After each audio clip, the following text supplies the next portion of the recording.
Sussex County until 3:30 p.m. Eastern Daylight Time. At 2:47 p.m. Eastern Daylight Time, National Weather Service Doppler radar indicated a severe thunderstorm capable of producing quarter-size hail and damaging winds in excess of 60 miles per hour. This storm was located near Purdy and moving southwest at 5 miles per hour.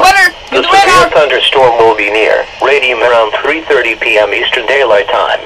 Other locations impacted by the severe thunderstorm include Callaville, Upford Crossroads, Pleasant Shade, and Edgerton. Severe thunderstorms produce damaging wind in excess of 60 miles per hour, destructive hail, deadly lightning, and very heavy rain.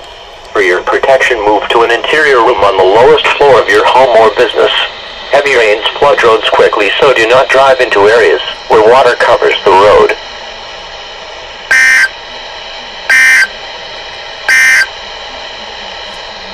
The National Weather